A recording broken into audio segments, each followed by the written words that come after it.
Back? You want me to go back? Either way. All right, here we go. Have you noticed this sentence? Look at it. All the O-U-G-H and the different sounds it makes. Rough-coated, dough-faced, thoughtful ploughman strode through the streets of Scarborough after falling into a slough.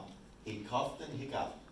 So that's uff, o, or, ow, ooh, up, ow, off, up.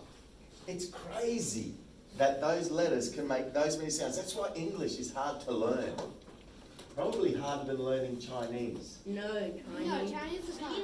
No, I think that would be quite easy. No, Chinese No, Yeah. no, it is hard. Especially the writing. There's only a few symbols to learn. Once you know those, No, it's they're easy. tongues. All right, You haven't done it. let's have a look Wait, at the superstar scribbler for this week, Lucy from Group 2. Have a read of this. Swallowing nervously. And what I want you to do, look at the techniques, look for them, see if you can recognise the techniques, because they will be there. Verb start straight away. Swallowing nervously, Tally walked into the room expecting to see contorted corpses laying in wait in the shadows of this tomb. She looked like a ghost, with her translucent skin a shade paler than normal, long red hair piled in long rivers across her scalp, and uncut sharp nails. A misty vision of her past life flashed by her eyes, making her gasp loudly, taking David by surprise as he glanced back, wondering what happened. After a few weeks in an isolation cell, Tally, previously rosy-cheeked and happy, turned a blind eye to actuality, preferring the company of a new friend, schizophrenia. The whispering of willows silenced, sending the two companions back to the ghosts of the deserted house that they called home. Wow, that's some thinking in there, isn't it? She's doing a lot of author thinking. That would have taken her quite some time. So you youngies look at it and go, wow, that's awesome. You'll be there. You will be there, I promise you. She's only in grade 8, Mrs. Yeah, she's outstanding. That's fantastic writing. So I'm going to give her a little golf clap. Golf clap is 2 fingers. Do you want to give her a golf clap? Oh, you gave her a football clap. That's okay too. No problem. All right, moving on. Contractions. Who knows what apart from being pregnant and having pains, what's a contraction? Anybody know? Yeah. 2 words combined together with a little apostrophe for the missing letter or letters. Example, didn't. What does didn't stand for? What 2 words is didn't? Did not. Okay, didn't is did not. Here's what I'd like you to do. Take out a piece of paper where maybe on the back of a homework sheet, I'm going to give you 4 minutes to write me as many contractions as you can. Go. I'll start you off. Didn't. There's one free. Oh. Oh, I see. Yep. Over to the box, buddy. Is it okay? Yep, on the back. That will do. See how many contractions? The record is 11, by the way. 11 contractions. Can you imagine it? That's like a gajillion. But 11. Can anyone beat that? Ava, how many have you got so far? Is it an apostrophe T? Or Yep, an apostrophe T, yes. Just look at Vincent's. I don't think anyone will pass 11.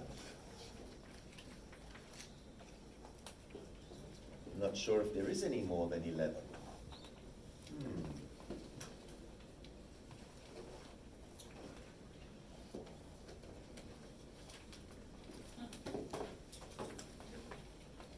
And for you guys at home, you're working on contractions too. Don't cheat on the internet machine by Googling how many contractions can you think of. Don't forget, anytime you want to re-watch a lesson, jump on our Scribbling YouTube channel and you might be able to redo, think of something different when you're doing your writing. It's good practice. Can anyone get past 11? I don't think so. 15. 15? Goodness, I didn't know there was 15. Surely not. I couldn't think of 15. Don't make us think that you're an idiot. I couldn't think of 15. I won't be able to do it. Well, I shouldn't be doing it anyway. I could have been somewhere else this morning. I should have been somewhere else. This isn't the place for me, I'm telling you.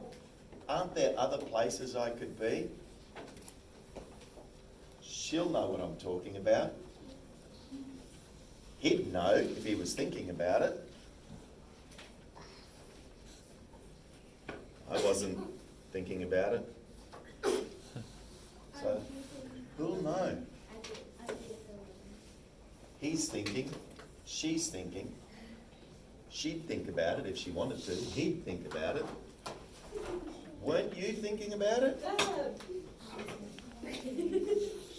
I've been using contractions for the last 5 minutes and you guys just didn't notice. I did! Ah, you did not. You did not. I did! All right. Guys, get ready for the big reveal, right? Because there's over 50. Have a look. Oh. Now you're going to go, oh, I forgot about that one. About Oh, I 30. forgot about that one. Oh, I forgot about that one. Have a look. Write some down. Write 5 that you think, oh, yeah. Everyone write 5 more.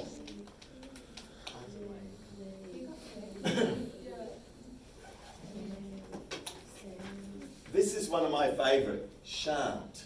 Shall not. I shan't be travelling with you this morning. I reckon that would make a good girl's name. Shan't.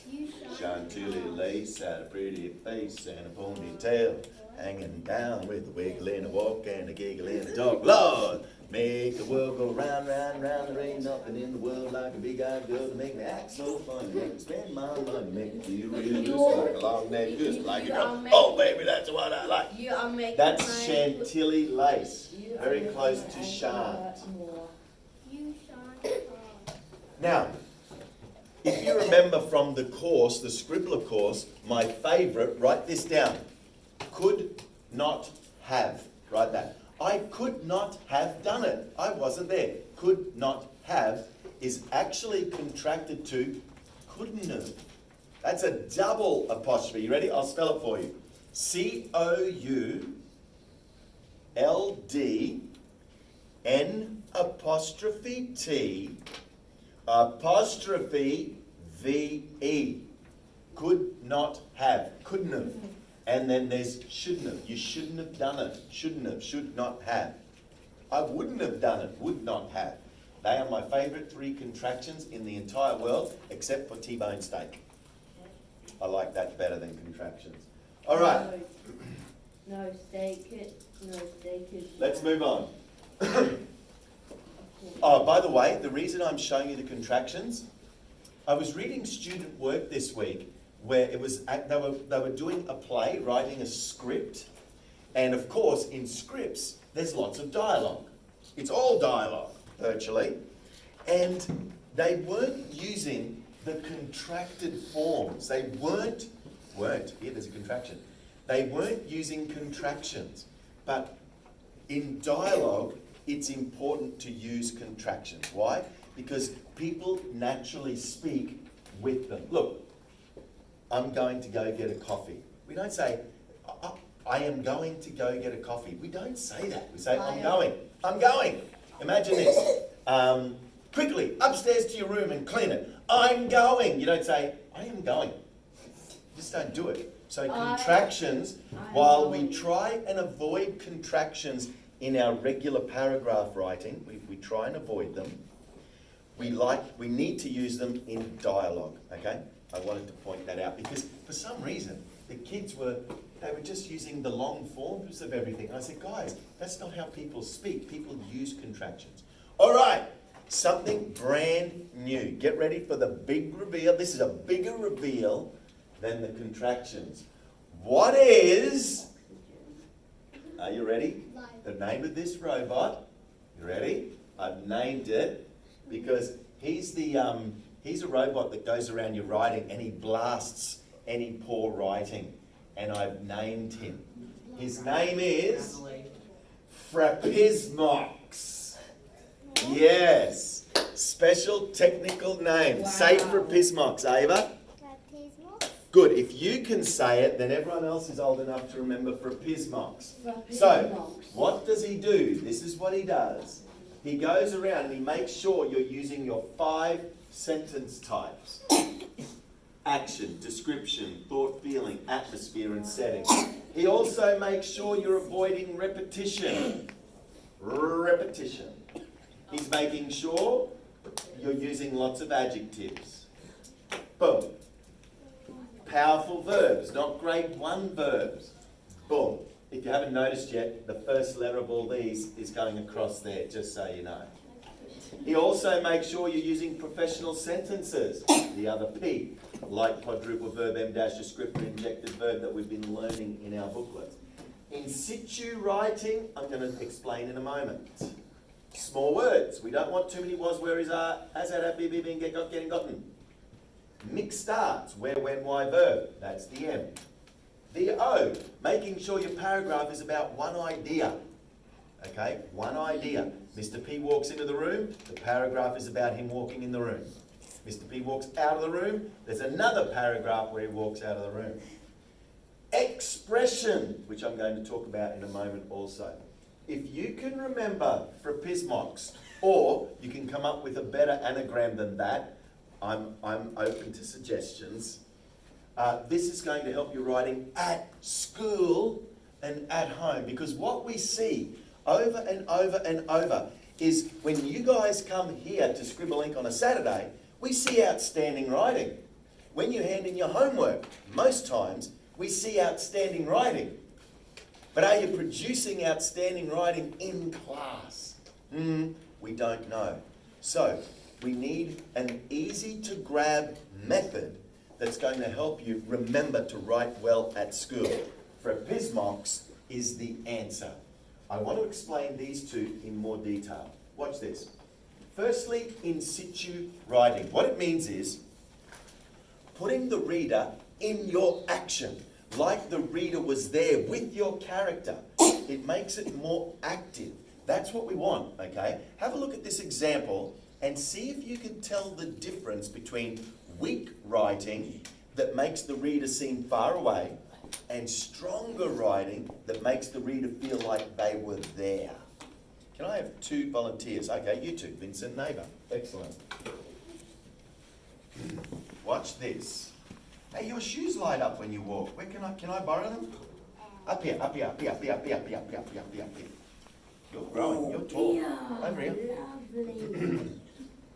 Okay. Have a look at the example. She could hear trucks going past and trucks roared past. Okay? Look at the 2 sentences. Now we're going to put these 2 in a situation. All right. Brandon, I think you'd be a good truck. Come over here. I can make the proper sound. You've I got just to need do someone like, to- I want the proper truck sound. So come and sit here. Oh, Okay? No need to cry, you're a truck. All right. Now, these 2, where are you going? Garden City? Not yet, not yet. Okay, so these 2 guys are at the intersection at Garden City. Okay? Waiting to go to the cinemas to go watch what? Road 1. What's out at the moment? Road Story 1. 4. Toy Story 4. Okay? Now, there's a truck coming past, roaring past. Go. Go, that's your cue. Go. Go, you're a truck going.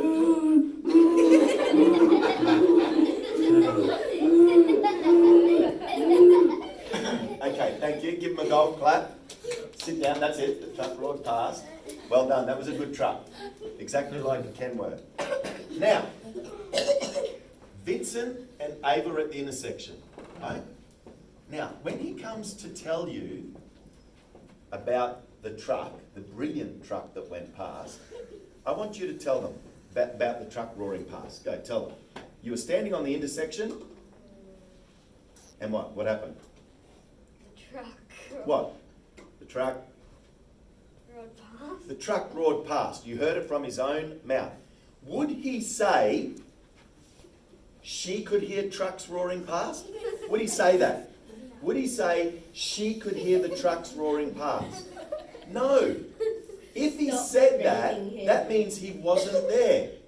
But because he was there and he heard the trucks, he said, say it again, what did you say? The truck roared past. Right. No, You see, more like the truck wow. roared past, thanks truck, because he was there. As soon as you write like this, she could hear, that means he wasn't there, and he's saying she could hear the trucks roar past. So, when you're doing this first type of sentence, you and the reader are no longer there with the character, because we're saying she could hear it. But if we are with the character, in situ means in situation, at the place where it's happening, right? We just say, trucks roared past. So what we're looking out for in our writing, anything about she could hear, or would he even say, she heard trucks roaring past? No. He would just say, the truck roared past. So, can I encourage you, be careful when you see a he or a she or a they, be careful. Because if you're going to say after it a verb, they heard, they saw, they felt, they felt the ground vibrate. No, say the ground vibrated. Okay, it's more active. If you say they felt the ground vibrate, it's passive and it removes the reader. That's in situ. Thank you, golf clap, for our 2 volunteers who did well. How was Toy Story 4, Ava, by the way? Was it really good? I didn't watch it. Oh my God. You got to act. How many stars would you give it? Say 5. Say 5. Say 5. 5. Wow, good one. Excellent. All right, next. Expression. So that's in situ. Be careful of saying she could hear, she could see, she could feel, he could hear, etc. Next one. Have a look at this. This is a student this week, grade 7. After a short rest, a when start, that's okay. He kept on going, knowing that if he didn't find water, his family would die. We have a problem with that sentence.